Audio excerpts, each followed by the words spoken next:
I'm Genie Bouchard, professional tennis player, and today it's all fair game.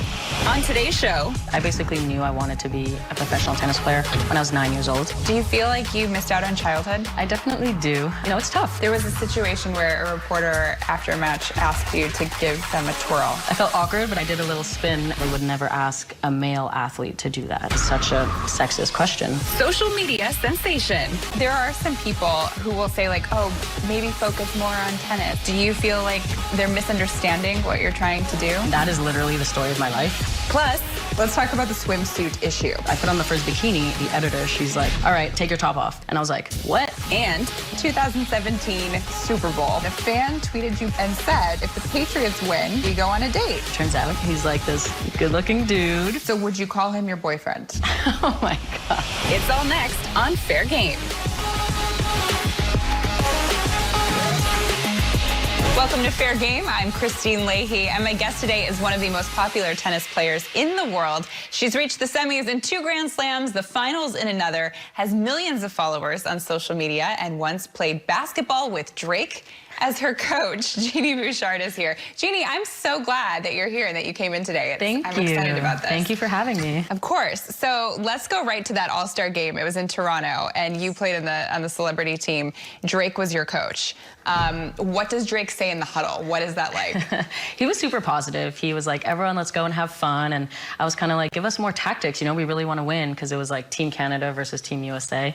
And he was like, yeah, go have fun. And I went to go play a shift, and I came back, and he was like, Genie, I'm benching you. Like, oh, no. Yeah, I was really not good. And it was mostly men playing as well. And, you know, the egos were coming out. Of course. And men were trying to show off, and no one was passing me the ball. And Drake just thought I wasn't that beneficial for the team. Whoa. Were you a fan of Drake before this? Yes, of course. And I still love him. You know, he smells amazing, so he made up for it. He smells amazing? Yeah. Wait, what?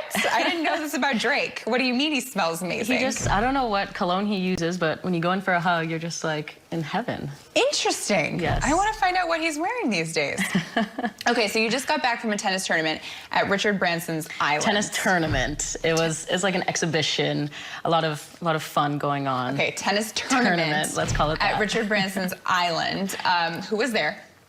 There were lots of pros that were Okay. there. A lot of us there we were going to play for charity. So Yeah. it was a great cause. But again, a lot of fun to explore this like private island that no one can get to, basically. Yeah, what's the craziest thing about the island?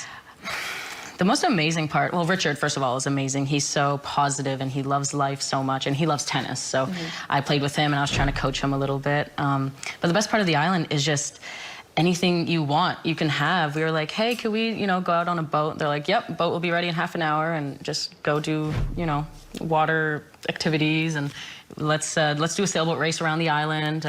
Let's like swim to this island to have lunch over there for the day, and it was just like another world.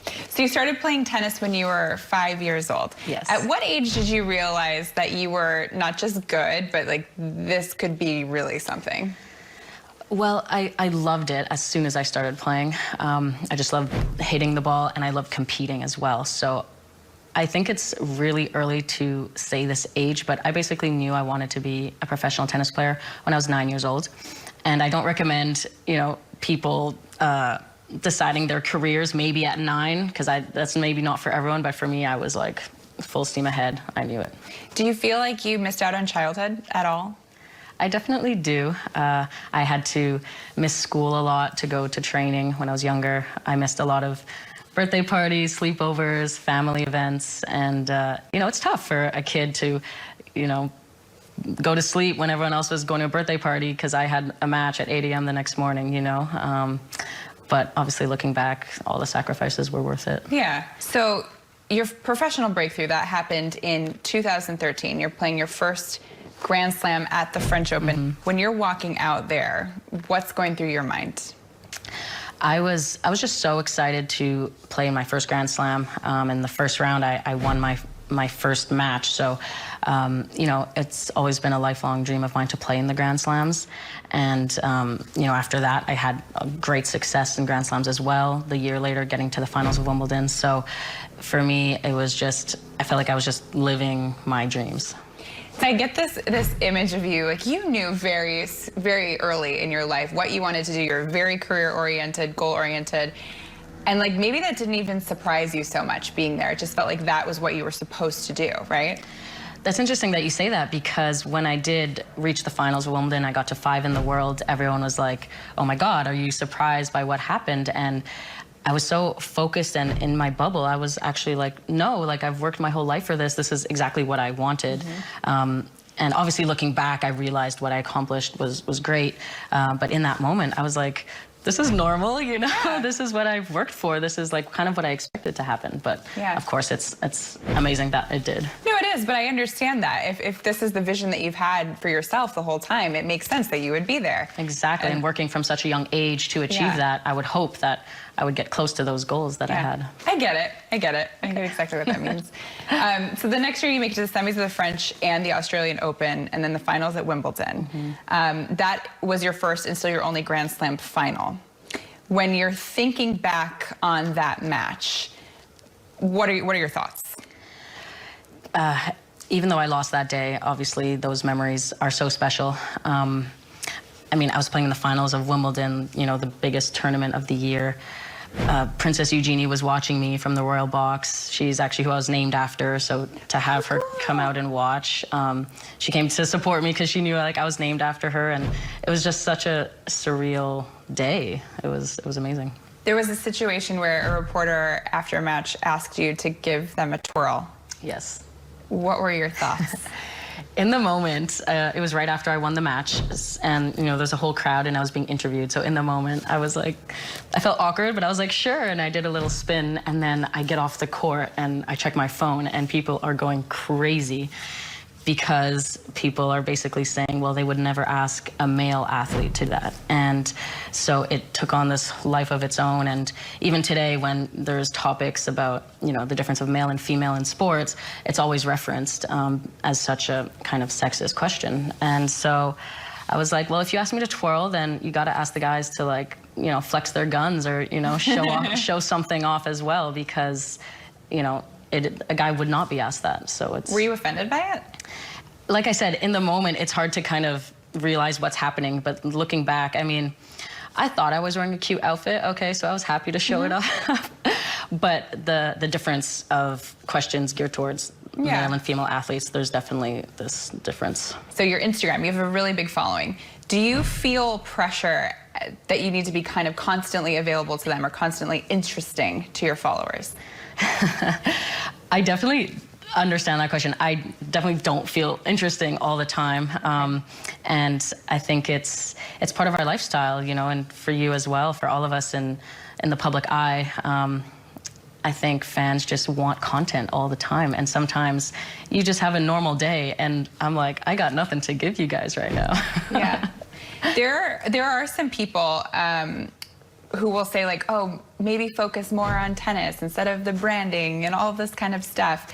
Do you feel like they're misunderstanding what you're trying to do? I mean, that is literally the story of my life. And I feel this pressure. I'll post something non-tennis related, and then boom, all the comments are like, get on the court, go practice, why aren't you playing tennis? As if I'm supposed to be playing tennis like 24/7, you know what I mean? And for me, I do so many different and cool things in my life. I travel around the world, and I love to show like my life aspect of it, my personal, you know, experiences with what I do. To me, being on the court is my job. I love it, but I do it every single day. So to me, it's not like an exciting thing to post. But so I have to, like, I feel guilty, and I feel like I have to post a picture of me playing tennis every like other week to be like, hey guys, reminder, I still play tennis, even though, you know, I was just on Necker Island and posting like bikini selfies. So it's this constant balance, and I just realized you can't please everyone. So might as well just be yourself and own it. Coming up, the 2017 Super Bowl. A fan tweeted you and said, if the Patriots win, we go on a date. He's like this good-looking dude. Would you call him your boyfriend? Oh my God. That's next.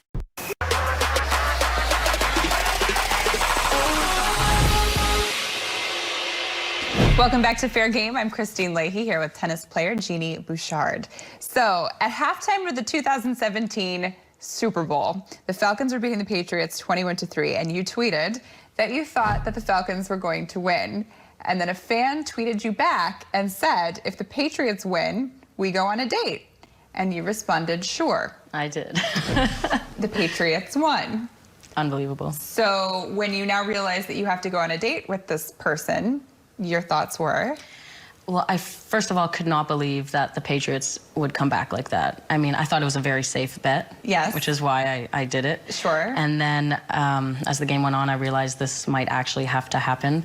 And as soon as the game ended, so he messages me and goes, so how about that date? And I'm like, all right, like, where do you live? And he's like, I go to school in Missouri. And, you know, I never go to Missouri. So I was like, all right, but I'm going to make this happen. I wanted to really honor my commitment, you know what I mean? And good for you. Wait, okay, but hold on. So you see this guy, like his picture. Yes. You're like, he's cute.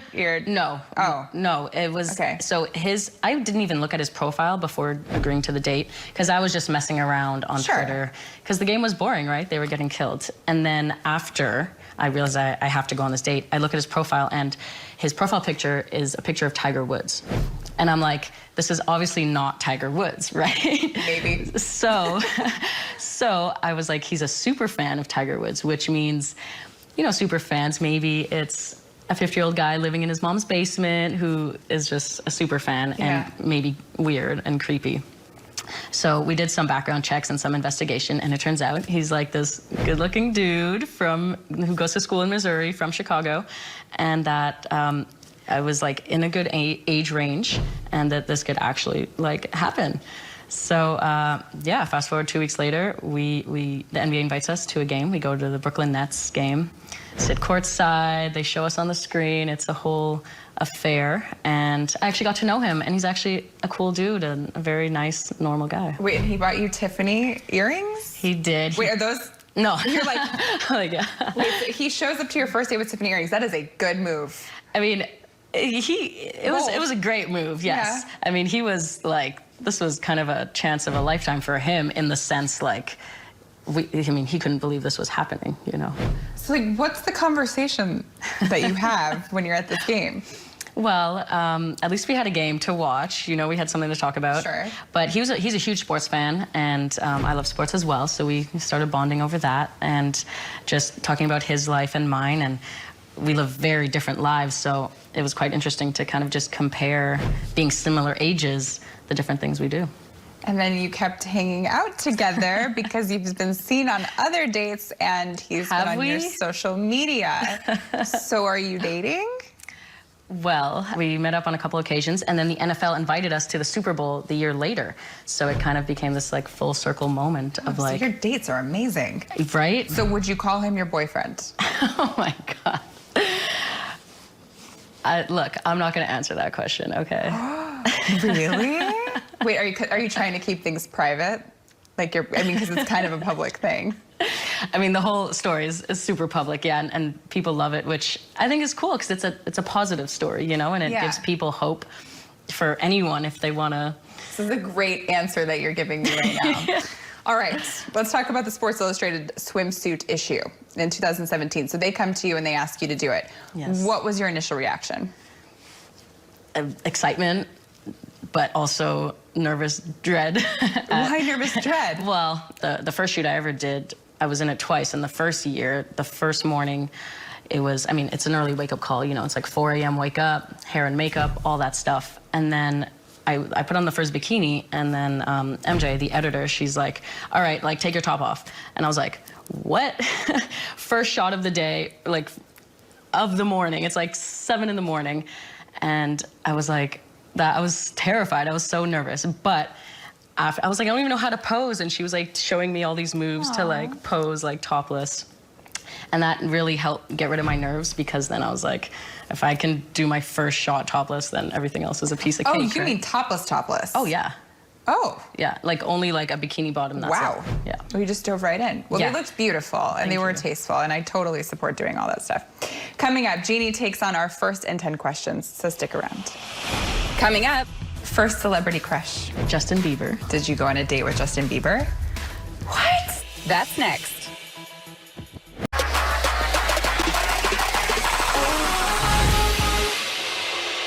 Welcome back to Fair Game. I'm Christine Leahy here with tennis star Genie Bouchard. It is time now for First and 10. You ready to go? I'm ready. Okay. First time you posted something on Instagram, then instantly regretted it. One time I posted a picture of my younger brother in his boxers when he was super young, and my mom was like, take that down. Oh. But it was cute. It was funny. Cute. Right? I post pictures of my little brothers, and they don't get a say. Go talk to her after. I will. First player you'd trust with a secret? Sloane Stevens. Okay. Yeah, I love her, so I would tell her anything. Okay. First time you did something embarrassing on the court? Once I was on the court and in a match, and I went down to serve, and I realized my skirt was on backwards. But it wasn't super obvious, but it threw me off, and then I was a little bit distracted after that. Aww. Yeah. First player you'd want next to you in a zombie apocalypse? I would definitely say Serena. I feel like she would just destroy those zombies. Agree. First time someone slid in your DMs? Well, I'm not going to name names, but you know, as soon as I was on social media, I don't know, first time, like a famous person. I mean, yeah, you know, it happens. Oh. First time you got nervous before a match? Probably the first match I ever played. I played my first tournament when I was 8 years old, and I was super nervous, but then I killed the girls, so I got some confidence. Do you still get nervous? Yes, of course. I think it's good. It means you care. Nervous energy is good. Exactly. First time you got into an argument with a chair umpire or a line judge? I mean, that definitely happened probably as soon as I turned pro and we had, you know, umpires. Probably fighting over a line call, which we don't do now anymore because we have the challenge system. So that's probably saved a lot of arguments. First thing you'd do if you were invisible? I would go stalk Cardi B. Yes! That's what I would do if I was invisible too. First thing you'd say if Richard Branson offered you a seat on his Virgin space shuttle? Yes. You would go? Of course. You're not scared to get launched into space? I trust him and his, you know, technology. You like roller coasters, don't you? Yes. Okay. You don't? No. Okay. No, that idea scares me. I would say no, thank you. First celebrity crush? Justin Bieber. Yeah. He's Canadian. He is, yes. And I actually got asked my first Australian Open where I did really well who my, you know, celebrity crush was, and I said Justin Bieber. And then he tweeted me after saying good luck for my next match, and we ended up doing a charity event later on. So it was really cool. Did you go on a date with Justin Bieber? I'm not gonna spill that tea. What? But he's married now, so. He is. He is married, but back then he wasn't. Back then he wasn't, no. I'm just gonna, in my mind, imagine that you went on a date with Justin Bieber. Okay. It's a good story. I like it a lot. Coming up, we test Genie's knowledge of genies.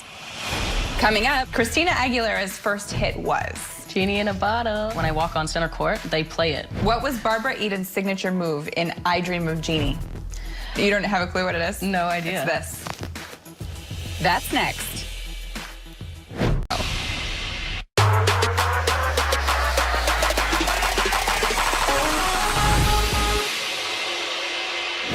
Welcome back to Fair Game. I'm Christine Leahy here with tennis player Genie Bouchard, and it's time to play Test of 7.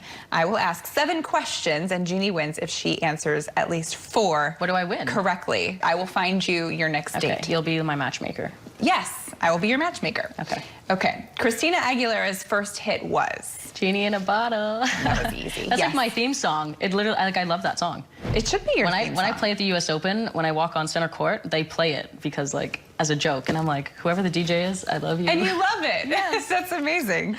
What is the best Christina Aguilera song ever? Well, this is an opinion. Her song "Beautiful" is pretty good. It is, emotional. But I get to choose the answer here. "What a Girl Wants," I think is really good. I also would have taken "Genie in a Bottle," but I would have as well. You answered incorrectly, so that's wrong. Name one song from the original Disney movie Aladdin. What's the song? Like something with the world in it, right? A Whole New World. Yes. Yes. Very good. Oh my God. I love that one. This basketball player was a 7'1" genie in the movie Kazam. No idea. Shaq. Oh, I love Shaq. You got to go watch that. Kazam is really good. Okay, so you have 2 right, so you need to get 2 more correct in order to win this. No pressure. No pressure. What was Barbara Eden's signature move in I Dream of Genie? Well, this is not fair because this was before my time. You don't have a clue what it is? No idea. It's this. That's what she does. Okay, now that you did that. Now you remember? Because people talk to me about I Dream of Genie. They'll be like, hey, what's up, I Dream of? And like, I'm like, You should be her for Halloween one year. You'd be a Okay. really good I Dream of Genie. I love Halloween, so I'm gonna look into that. Yeah, you should do that. Who's the owner of the LA Lakers? I know this, Genie Bus. Yes. Have you met her? No, but I only know that she spells her name differently than mine. That's all I Okay, know. so you have 3. You need to get this one right in order to sweat win right now. for me to be your matchmaker. Oh God. Okay.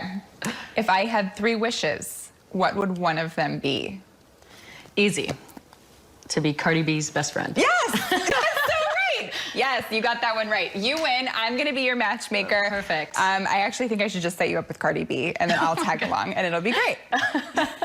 Genie, thank you so much for being here. You're awesome. Good luck with the rest of the year. Thank you for having me. Thanks for watching. We'll see you next time on Fair Game.